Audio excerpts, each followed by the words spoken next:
청취자 여러분, 오늘 저희 심층 탐구 시간에 오신 걸 환영합니다.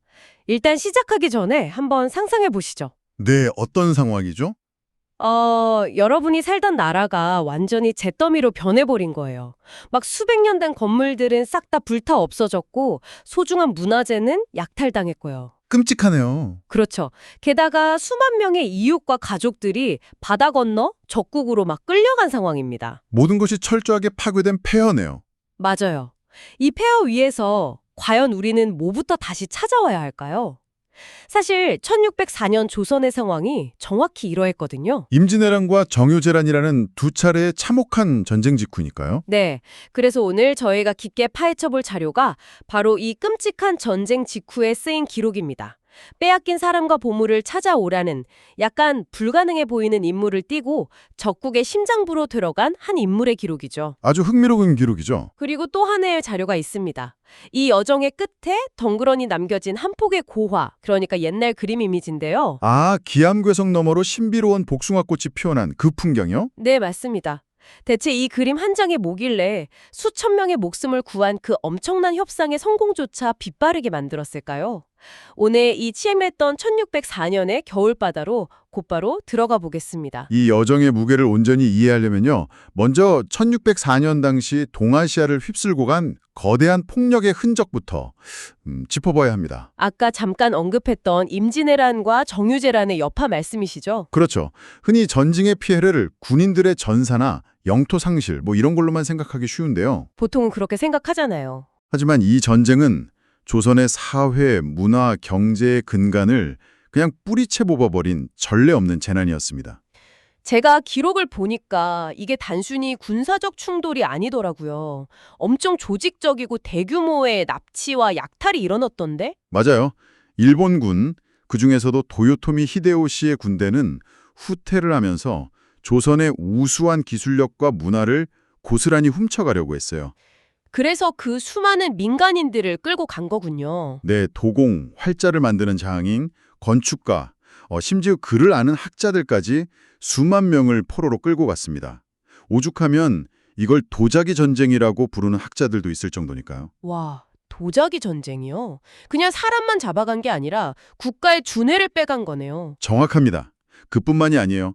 수백 년 역사를 품은 산사들은 속절없이 무너져 내렸고 국가의 영혼을 담은 불상이나 불경, 귀중한 서화들이 진짜 흔적도 없이 사라졌죠. 그러니까 건물이 부서진 걸 넘어서 약간 한 국가의 정체성을 구성하는 소프트웨어가 통째로 삭제될 위기였던 거잖아요. 그야말로 국가적 마비 상태에 빠진 거죠. 그런데 제가 여기서 진짜 첫 번째로 든 의문이 있습니다. 이 절망적인 상황에서 포로 송환하고 문화재 환수라는 막중한 임무를 맡고 통신선에 오른 대표가요. 네. 노련한 외교관이나 군사전략가가 아니었잖아요. 바로 사명대사라는 승려였죠. 그렇죠. 승려를 외교대표로 보냈죠. 평화협상을 하러 적국에 가는데 정부 고위 관료도 아니고 스님을 보낸다는 게 참, 너무 이상하지 않나요? 비유하자면 어떤 느낌일까요? 약간 아직 총알이 막 날아다니는 전쟁터 한복판에 총 대신 구급상자만 덜렁 들고 걸어 들어가는 것 같은 그런 아슬아슬함이 느껴지거든요. 표면적으로는 진짜 그렇게 보일 수 있죠. 너무 무방비해 보이니까요. 그쵸. 적군 입장에서는 좀 우습게 보지 않았을까요? 하지만 당시의 정치적 외교적 맥락을 딱 해부해 보면요. 이것은 조선 조정의 아주 절묘하고 치밀한 전략적 선택이었습니다. 오, 전력적 선택이요? 네, 사명대사는 결코 깊은 산 속에서 그냥 목탁만 두드리던 평범한 승려가 아니었거든요. 아, 생각해보니까 의병장, 그 승병을 이끄셨죠? 맞아요. 전쟁이 터지자마자 승병을 조직해서 직접 칼을 들고 최전선에서 싸웠던 군사 리더였습니다. 아하. 적군의 핏방울이 막 튀는 그 참혹한 전장을 누구보다 잘 아는 철저한 현실주의자였던 거죠. 그러니까 단순히 종교적인 어떤 평화의 상징으로만 간 게 아니네요. 이미 전쟁터에서 증명된 리더십을 가진 인물이었군요. 그렇습니다. 하지만 더 핵심적인 이유는 전후 처리를 위한 프레임의 전환이 있었어요. 프레임의 전환이요. 만약에 조선이 무력을 상징하는 장군이나 막 이익을 따지는 노련한 정치인을 보냈다고 한번 상상해 보세요. 그러면 회담이 엄청 팽팽해졌을 것 같은데요. 막 배상금 얼마 줄 거냐 이런 식으로. 바로 그겁니다. 승전국과 패전국, 영토, 배상금 이런 걸 둘러싼 끝없는 소모전으로 흘러갔겠죠. 아, 듣고 보니 그러네요. 반면에 생명과 자비를 상징하는 고승을 내세움으로써 조선은 협상의 무대를 정치적 계산이 아닌 도덕과 인류의 차원으로 단숨에 끌어올린 겁니다. 와, 정치판을 도덕의 판으로 바꿔버린 거군요. 네, 일본 측 입장에서도 오히려 정치적 부담감을 덜고 대화에 나설 수 있는 명분이 생긴 셈이죠. 진짜 흥미롭네요. 그렇게 거친 겨울바람을 뚫고 부산포를 떠난 그 통신선 안의 풍경이 오늘 자료에 아주 생생하게 남아있는데요. 네, 그 배 안의 장면은 정말 뭉클하죠. 두꺼운 포로 명단을 실은 배 안에서 사명대사가 매일 밤 그 흔들리는 촛불 아래 앉아가지고 이름들을 하나하나 소리내어 읽었다고 합니다. 전라도 남원 김덕수, 경상도 진주 박춘복. 제발 살아있기만 하여라 하면서요. 와, 수만 명의 생사가 달린 그 명단의 무게가 얼마나 무거웠을지 진짜 상상조차 하기 어렵습니다. 엄청난 압박감이었겠죠. 예, 그렇게 명단을 들고 사명대사는 마침내 일본 권력의 심장부 에도성에 입성합니다. 그리고 여기서 그 유명한 장면이 탁 펼쳐지죠.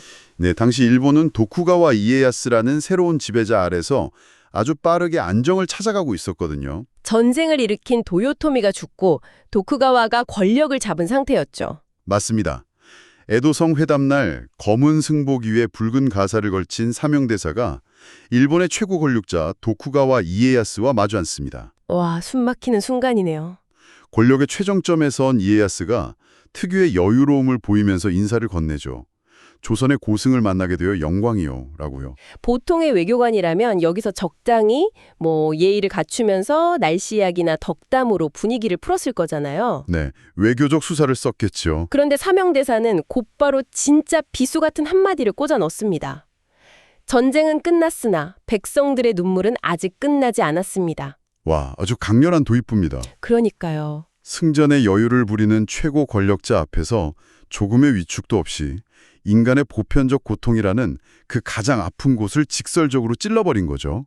근데 저기 전문가님, 여기서 짚고 넘어가야 할 게 있습니다. 네, 어떤 점이죠? 사명대사의 이 대사가 엄청나게 극적이고 멋있는 건 저도 인정합니다. 그렇죠. 그런데 정말 이것 때문에 회담이 성공했을까요? 아하, 도덕적인 호소만으로 통했겠냐는 말씀이군요. 네, 제 생각엔 그렇습니다.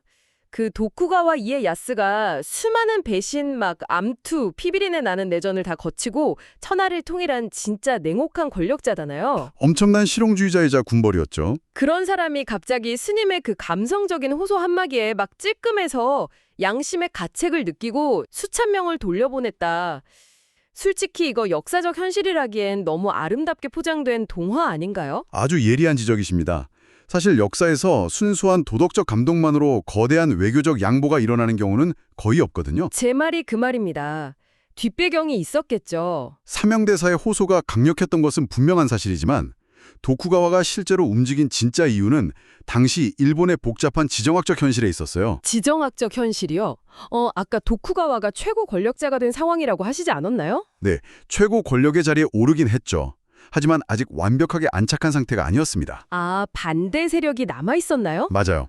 임진왜란은 도쿠가와의 전쟁이 아니라 전임자인 도요토미 히데요시가 일으킨 전쟁이잖아요. 아, 그렇죠. 도쿠가와는 덕이 참선 안 했다고 들었어요. 네, 그리고 1600년 세기가하라 전투에서 승리하며 권력을 잡았지만 일본 내에는 여전히 도요토미를 따르는 세력들이 곳곳에 도사리고 있었어요. 언제 터질지 모르는 폭탄 같은 거네요. 그렇습니다.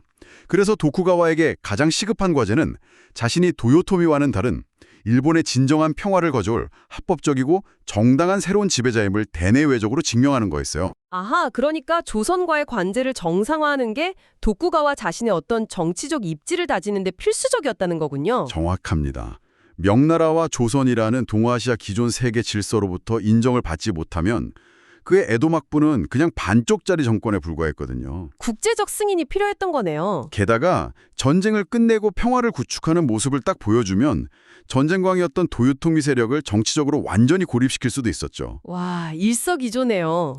이런 상황에서 사명대사가 던진 백성들의 눈물을 닦아달라는 도덕적 명분은 도쿠가와에게 너무나 완벽한 정치적 출구를 제공한 셈이었습니다. 아, 이제야 퍼즐이 다 맞춰집니다. 그러니까 사명대사는 단순히 감정에 호소한 게 아니었네요. 그럼요. 도쿠가와가 가장 간지러워하는 그 정치적 외교적 가려움을 도덕적 명분이라는 아주 우아한 언어로 긁어준 거군요. 네, 정말 최고 수준의 외교전이었던 거죠. 대단합니다. 결국 이 팽팽한 회담 끝에 도쿠가와는 대규모 포로 송환과 관계 정상화에 동의를 합니다. 기록에 묘사던 송환 당일 항구의 풍경은요, 그 자체로 거대한 인간 승리의 파노라마더라고요. 네, 수만 명의 생명이 고향으로 돌아가는 순간이었으니까요. 영문도 모른 채 끌려가서 막 노역에 시달렸던 수척한 얼굴의 도공들, 또 이제는 우리말보다 일본어가 더 익숙해져 버린 어린 아이들, 정말 가슴 아픈 장면이죠. 그리고 사명대사의 옷자락을 막 붙잡고 정말 고향 땅을 다시 밟는 것이냐며 우열하는 노인들까지. 사명대사에게는 아마 수만 명의 생명을 구했다는 안도감, 그리고 동시에 일본 전역에 흩어져 끝내 찾지 못한 사람들에 대한 짙은 아쉬움이 막 교차했을 겁니다. 그렇겠죠. 아직 못 찾은 사람도 많았을 테니까요. 하지만 그의 임무는 사람을 찾는 것에서 끝나지 않았습니다. 아, 맞다. 문화재가 남았죠. 네, 인재와 함께 나라의 근간을 이루는 또 다른 축이죠. 바로 약탈당한 국가적 지식과 문화재를 되찾는 과정이 기다리고 있었습니다. 저는 이 부분의 기록도 진짜 극적이라고 느꼈어요. 어떤 점이 가장 인상 깊으셨나요? 사명대사가 문화재 행방을 수소문하다가 교토의 한 오래된 사찰에 방문을 하잖아요. 네, 교토의 사찰에서 무언가를 발견하죠. 거기서 푸른 비단 보자기에 아주 소중하게 쌓인 책 한 권을 발견합니다. 이게 바로 전쟁 중 일본군이 약탈해온 불교 경전의 정수, 법화경의 일부였죠. 조선의 우수한 인쇄기술로 만들어진 국보급 경전이었죠. 사명대사가 막 떨리는 손으로 책장을 탁 넘기면서 조선 장인들의 정교한 활자체를 알아보는 그 순간, 그 묘한 긴장감이 기록을 뚫고 나오는 것 같더라고요. 적국의 심장부에서 빼앗긴 국보를 우연히 발견한 거니까요. 그렇죠. 근데 청취자 여러분, 여기서 우리가 주목해야 할 게 하나 있습니다. 그 경전을 보관하고 있던 일본 승려의 반응이에요. 네, 이게 정말 놀라운 부분이죠. 당시에 일본에서 조선 활자로 인쇄된 이런 훌륭한 경전은 엄청난 금전적 가치, 그리고 권위를 지닌 전리품이었잖아요. 어마어마한 가치가 있었죠. 당연히 숨기거나 아니면 반원의 대가로 막 엄청난 요구를 할 수 있는 상황이었습니다. 돈을 엄청 요구할 수도 있었는데 그 일본 승려가 사명대사에게 한 말이 대박입니다. 네, 어떤 말을 했죠? 전쟁이라는 거대한 폭력 속에서 또 돌아온 물건입니다. 본래 그것을 만든 사람들의 곁으로, 원래의 자리로 돌아가는 것이 맞겠죠. 이렇게 순순히 내어준 거예요. 정말 놀라운 결단력입니다. 전 이 대목을 읽고 진짜 솔직히 소름이 돋았습니다. 어떤 점에서 소름이 돋으셨나요? 이게 현대판으로 치면요. 그 대형 박물관이 자신들이 소장한 로제타 스톤이나 파르테논 마블스 같은 핵심 유물들을 아무런 압박이나 경제적 보상 없이 내어주는 거랑 비슷하잖아요. 아, 비유가 아주 찰떡이네요. 원래 주인의 자리로 돌아가는 것이 맞다면서 쿨하게 그리스나 이집트에 딱 내어주는 수준의 결단 아닌가요? 맞습니다. 아주 적절한 비유예요. 현대의 국가 간 문화재 반환 소송이 막 얼마나 지루하고 이기적인 논리로 점철되는지를 생각해보면 이 장면이 지니는 울림은 훨씬 크죠. 진짜 국경을 초월한 양심이네요. 전쟁이라는 야만적인 폭력의 한가운데서도 지식과 문화의 본질적 가치를 알아보는 종교적, 양심적 교감이 존재했다는 증거니까요. 와, 낭만적이기까지 합니다. 문화재는 그냥 무력으로 강탈해서 창고에 쌓아둔다고 그 가치가 빛나는 게 아니거든요. 그렇죠. 맥락이 중요하니까요. 그것이 탄생은 원래의 역사적 맥락과 공동체 안에 존재할 때 비로소 살아 숨쉰다는 걸 두 승려는 철학적으로 이미 공유하고 있었던 겁니다. 지식과 문화는 본래의 자리에 있을 때 가장 빛난다.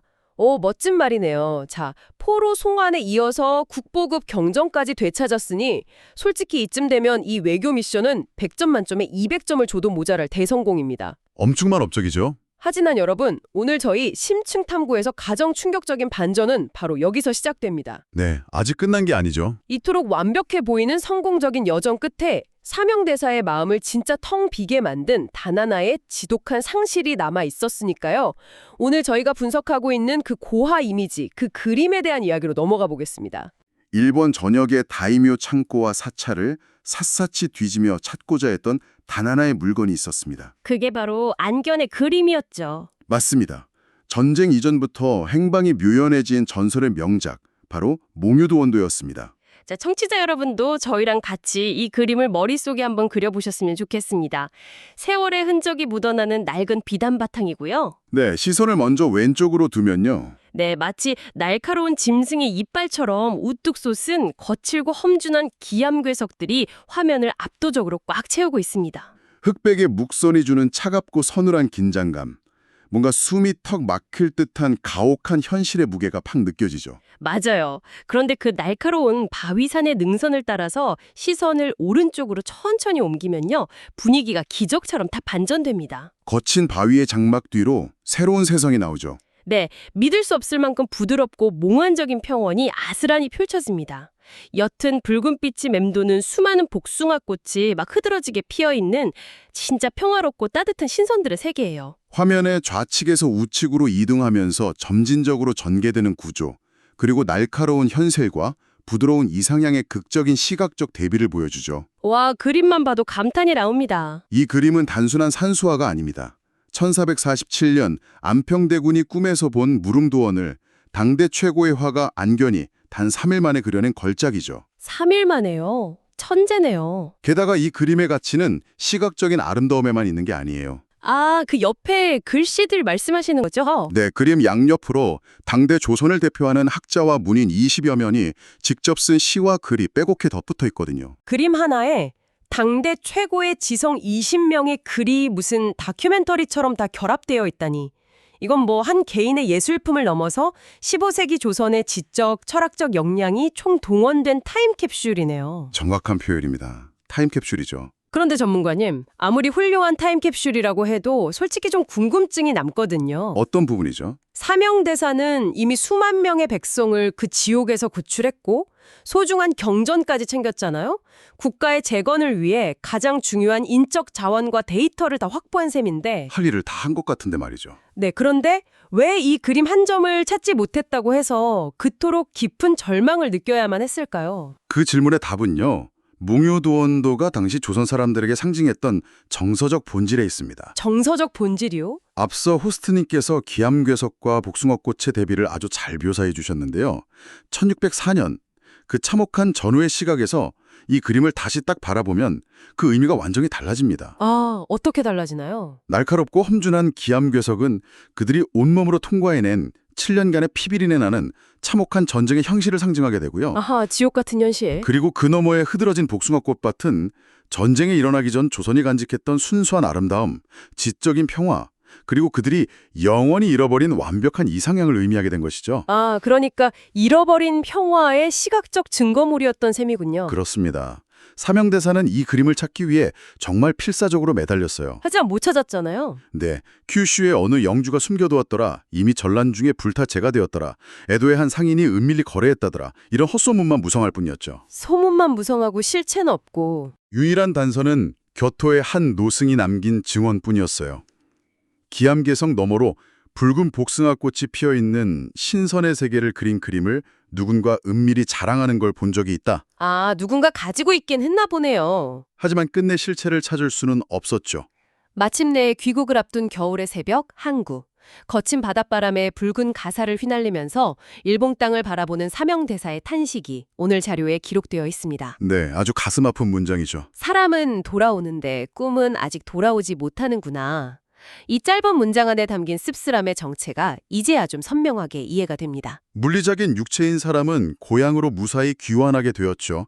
과거의 지식과 기록을 담은 경전도 되찾았고요. 네, 하드웨어랑 소프트웨어는 다 찾았어요. 즉, 나라를 다시 세울 뼈대는 확보했지만 한 국가를 진정으로 숨쉬게 하는 가장 순수했던 영혼, 그들이 그토록 간절히 되찾고 싶었던 평화의 꿈은 여전히 차가운 바다 건너 적국 어딘가를 떠돌고 있다는 통찰이죠. 너무 슬프네요. 생존에는 성공했지만 내면 깊은 곳에 자리했던 정신적 안식처는 영원히 상실되었다는 거대한 비애였던 겁니다. 와, 생존과 회복은 전혀 다르다는 걸 보여주는 아주 묵직한 이야기네요. 그렇습니다. 자, 이제 조선통신선은 대한해협을 건너 무사히 부산포에 닻을 내립니다.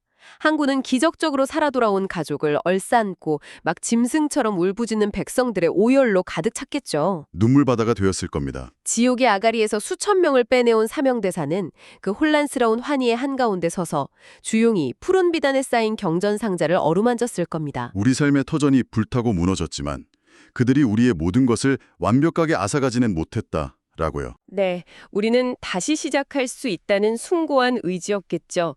하지만 동시에 바다 건너 어딘가에 남겨두고 온 그 붉은 복숭아꽃의 세계를 떠올리며 가슴 한 구석이 텅 빈 듯한 그런 시린 바람을 느꼈을 겁니다. 이 지점이 바로 1604년의 역사가 21세기를 살아가는 우리에게 던지는 아주 예리하고 철학적인 질문입니다. 맞아요. 우리 일상도 사실 크게 다르지 않을지 모릅니다. 여러분, 살아가면서 예상치 못한 거대한 위기나 뼈아픈 실패를 겪을 때가 있잖아요. 누구에게나 찾아오는 시련이죠. 모든 게 무너진 것 같을 때 우리는 진짜 이를 악물고 일상을 복구합니다. 밤을 새워가며 다시 취업을 하고 무너진 재정을 복구하고 건강을 되찾고 깨어진 인간관계를 봉합하죠. 겉으로 보기에는 이전과 다를 바 없이 일어선 것처럼 보입니다. 그렇죠. 더 단단하게 무너진 벽돌을 쌓아 올린 것처럼 보이죠. 하지만 모든 것이 정상으로 회복된 것 같은 바로 그 평온한 순간, 문득 마음 한구석에 절대 채워지지 않는 서늘한 구멍 하나가 남아있음을 깨닫게 되지 않나요? 공감합니다. 세상에 때를 묻기 전 가졌던 순수한 열정, 혹은 어떤 타협으로 인해 영영 잃어버린 꿈의 조각 같은 것들 말입니다. 사명대사는 결국 자신의 생에 그 그림을 되찾지 못했죠. 하지만 그는 이런 말을 남겼다고 전해집니다. 언젠가 후세의 누군가가 그 잃어버린 꿈을 찾는 여행을 다시 시작할 것이다. 후세에게 맡긴 거군요. 인간이 상실한 정신의 조각, 그 순수한 이상향을 되찾고자 하는 열망은 한 시대에 머물지 않고 세대와 세대를 뛰어넘어 반드시 이어진다는 믿음이었습니다. 자, 청취자 여러분, 잿더미가 된 1604년의 항구에서 시작했던 우리의 심층 탐구를 이제 여러분의 현실로 가져와 보려고 합니다. 각자의 삶으로 가져와 보는 거죠. 네, 물리적인 회복을 넘어 온전한 나를 되찾기 위해 겉보기엔 모든 것이 제자리로 돌아온 것 같지만 여전히 내면을 서성이게 만드는 그 결핍을 마주할 시간입니다. 깊이 고민해 볼 주제네요.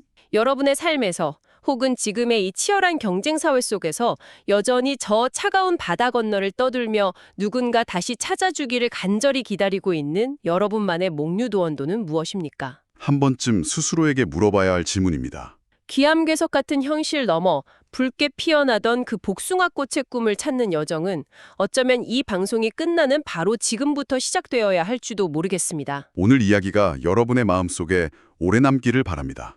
오늘 저희가 파헤친 이 역사 속 치열한 여정이 잃어버린 당신의 꿈을 찾는 길에 작은 나침반이 되었기를 바랍니다. 심층 탐구, 오늘 순서는 여기까지입니다. 다음 시간에 또 다른 깊은 이야기로 찾아오겠습니다. 함께해 주셔서 감사합니다.